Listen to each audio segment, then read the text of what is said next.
This is Counterpoint, and I'm your host, Tanya Granic Allen. We're back with our parental rights and education show today as we unpack the latest issues. We'll cover the new legislation the Alberta government has introduced intending to remove ideology from schools. We'll discuss Bill 33 and if it passes and what that means for school boards in Ontario. We're going to cover the hefty Human Rights Tribunal fine penalizing one BC school trustee. We'll tackle a case in Quebec where courts will hear confidentiality requests challenging school secrecy policy on gender transitions. We'll also discuss the upcoming Pride season activities, which may have some parents upset. And we'll cover the U.S. Supreme Court striking down Colorado's ban on conversion therapy and what that might mean for jurisdictions in Canada. Well, joining me now to unpack it all is Celine Traynor, Director of Communications with Parents as First Educators. Celine, thank you so much for joining me today. Welcome, welcome. So let's hit the ground running with this new legislation that it's called Bill 25 that Alberta has introduced. Why don't you explain to us what this is all about? Yes, so the provincial government of Alberta has introduced Bill 25. It's a provincial legislation, in addition to things that they have been doing over the past several years under the leadership of Danielle Smith in the province, especially when it comes to defending parental rights and protecting children in schools. This newest piece of legislation is focused on getting politics out of the classroom by preventing teachers from taking ideological positions and promoting social and political preventing activism in the classroom is the way that it's been framed. So included in the bill is that the schools would have to play the Canadian national anthem once a week. It would ban flags besides the Canadian flag and the provincial flag of Alberta. It would prevent school boards from taking ideological positions on political and social issues while still protecting the freedom of speech and freedom of conscience of trustees. So we believe this is a great step in the right direction in taking politics out of the classroom. As we have seen, it's been rampant throughout the country, especially in provinces like Ontario, Quebec, and Alberta. Okay, so you got my attention. Sorry, there are schools that do not play the national anthem every day that exists in this country? That surprised me too. So apparently the national anthem is not necessarily played every day, and the bill only requires it be played once a week. No wonder we have an identity crisis. I mean, we should be a bit more patriotic and play the national anthem. And because we have a lot of also immigrants, you know, my parents were immigrants. They knew the national anthem. There are a lot of children who come as refugees and immigrants. They'll want to know the national anthem, you know, so that when they go to the ball games or whatever, that they can participate, or again, in school, they should be teaching that. So sorry, that was like a little sidetrack there, but that really shocks me. I don't like that. But hey, yeah, I remember my anthem from the time I was 4 years old in kindergarten. Like, it was just something you knew as a Canadian, right? Like, I was born here, but my parents weren't, and we knew the Canadian national anthem. Of course, of course.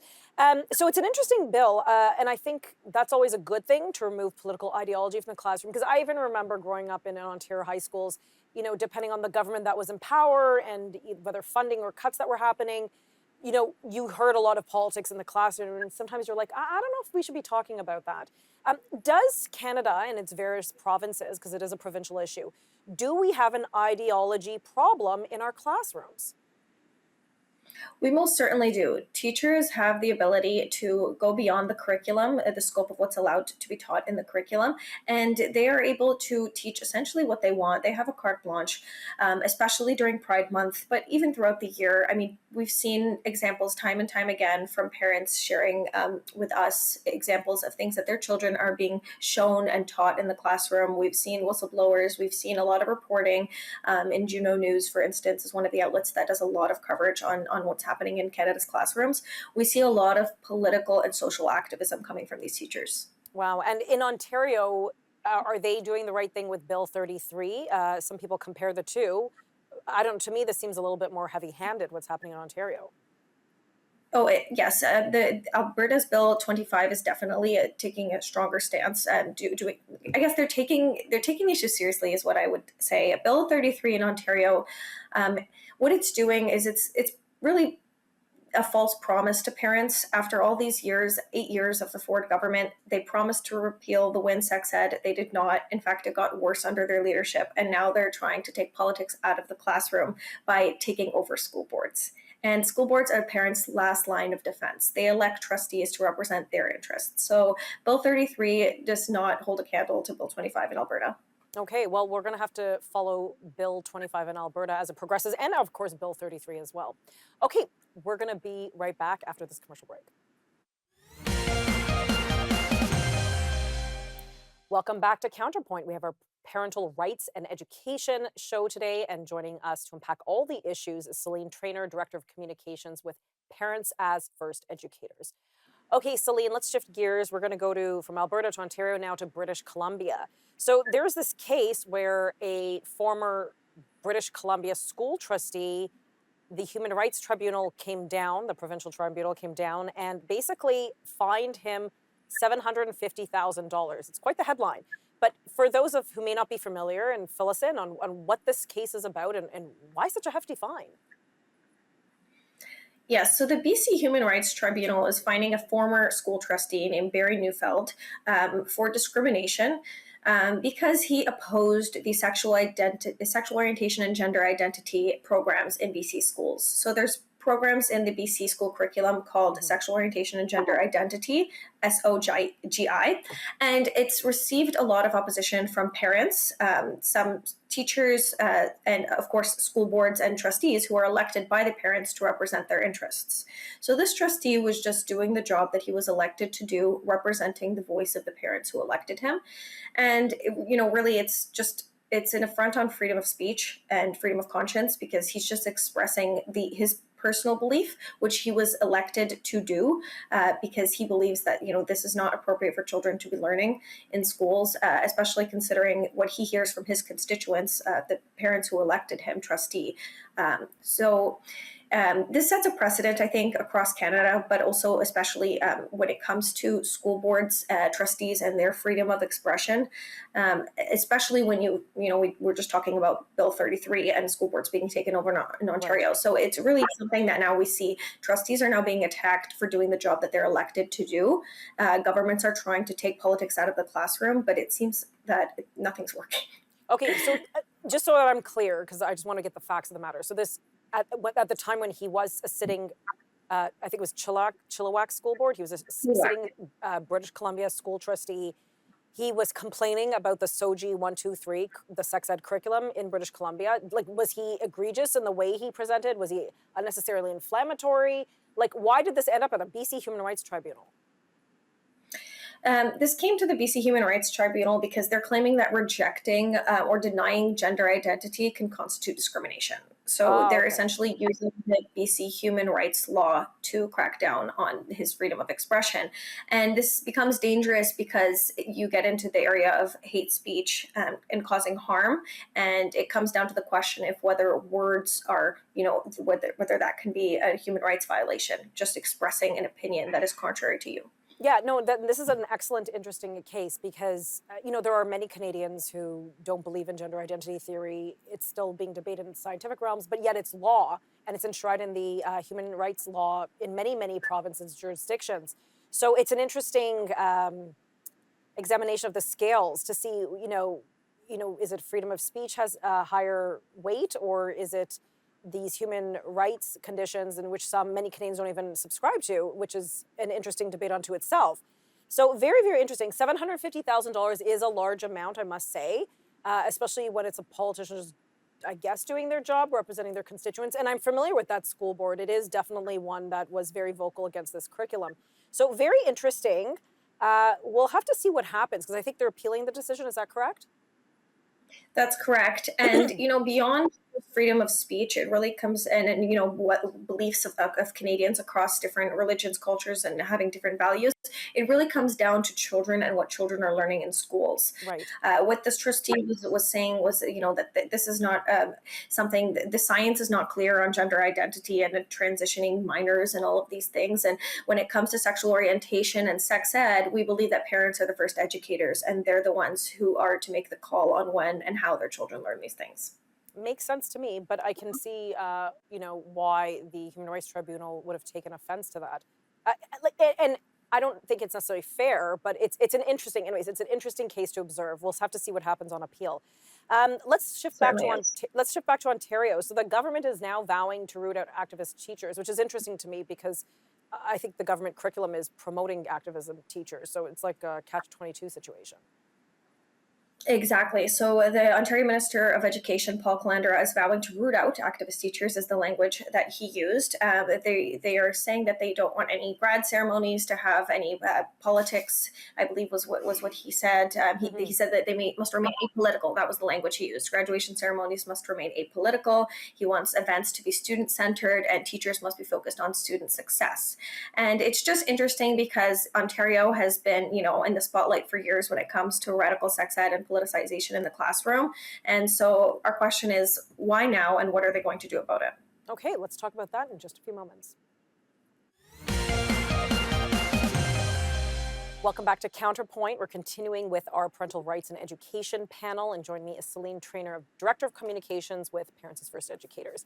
Celine, thank you again for joining me. Right before we went to commercial break, we sort of kind of threw in this new topic about an Ontario government vow to root out activist teachers, specifically with the graduation. So this is interesting. So, I completely agree. Like, why make graduations, these like happy celebratory events, a political stage? They shouldn't be. Like, I think politics really ought to be kept out of the classroom in general, especially at a happy time like a graduation.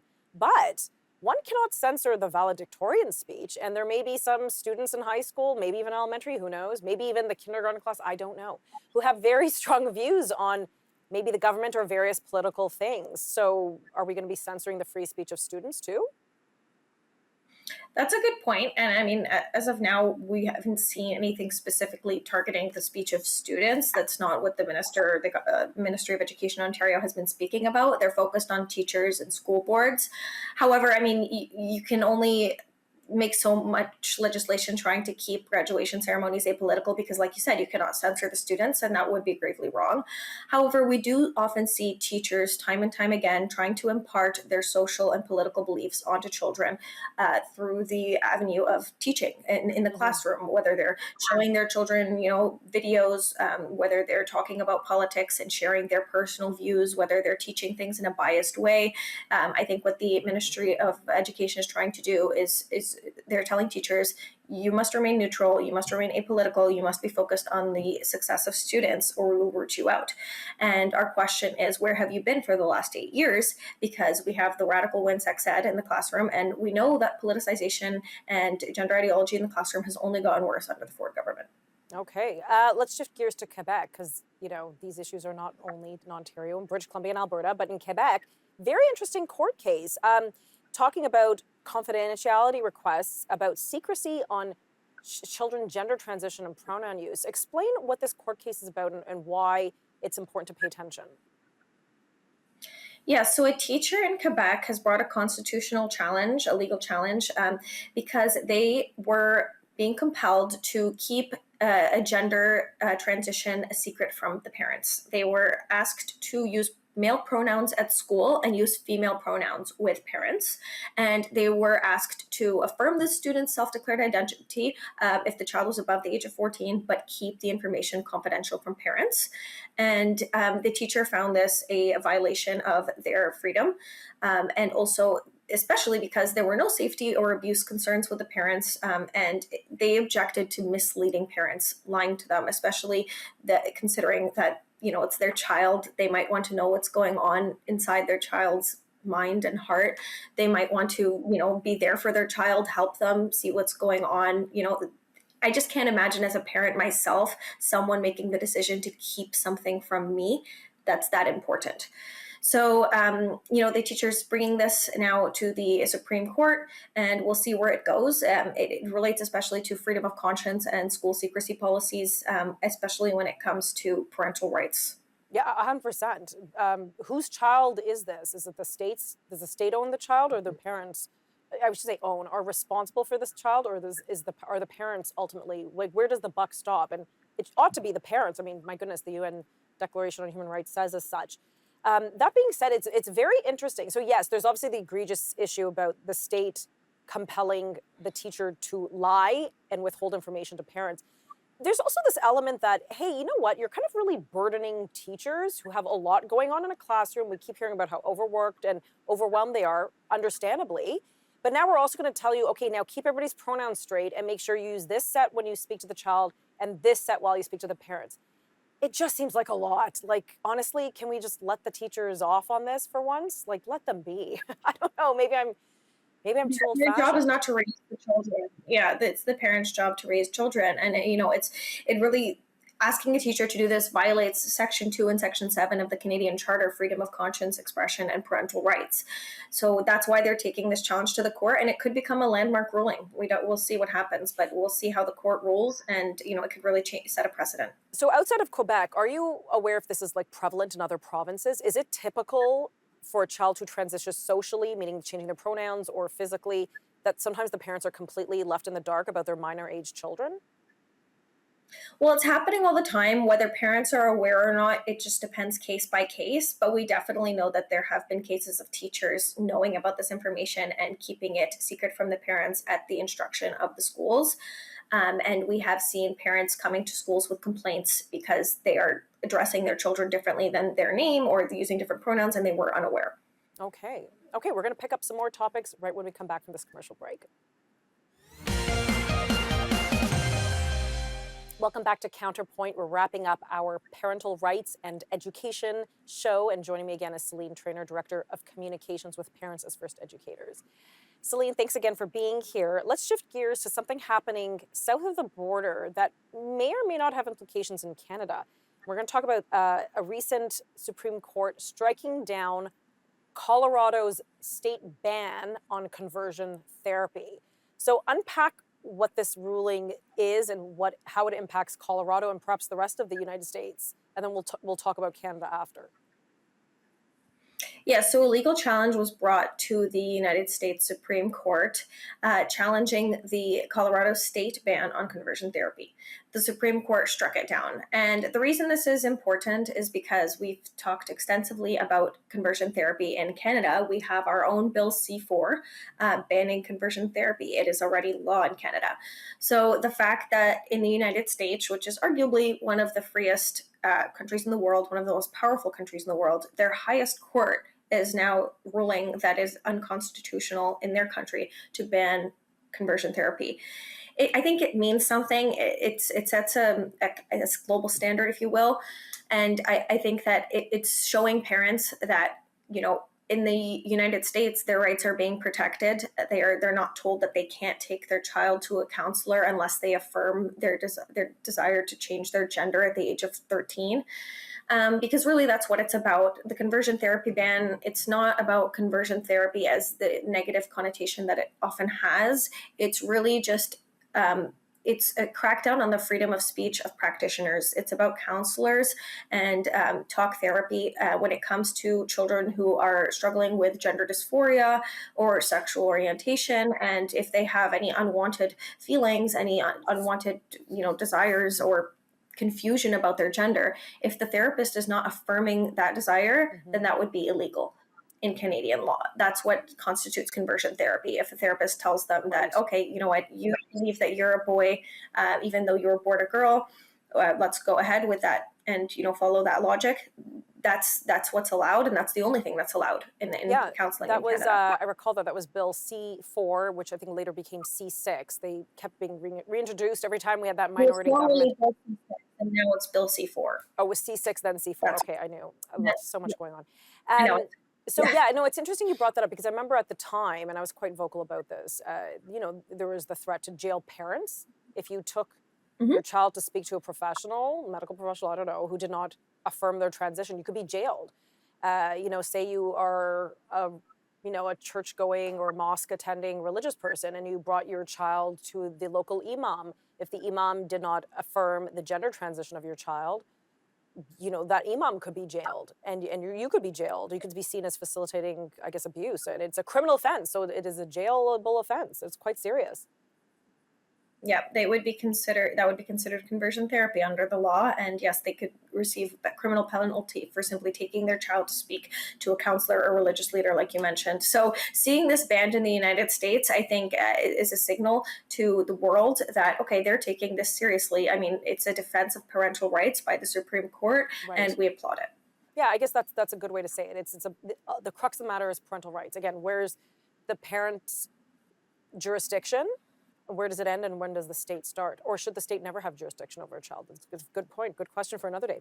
Okay, well, we're coming up soon in a couple months to June, maybe last a few weeks, whatever.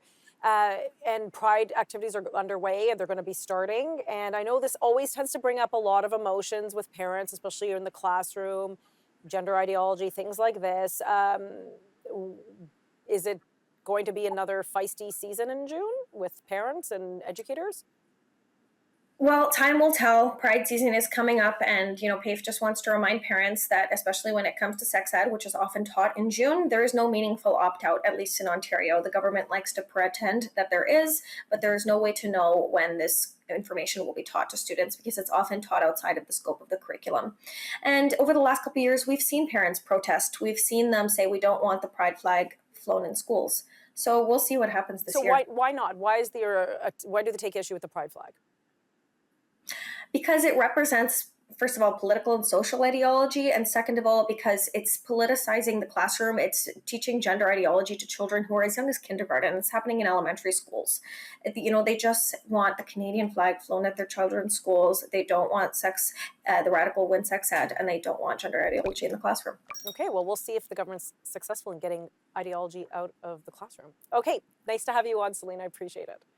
And that's all the time we have for today. Thanks for watching.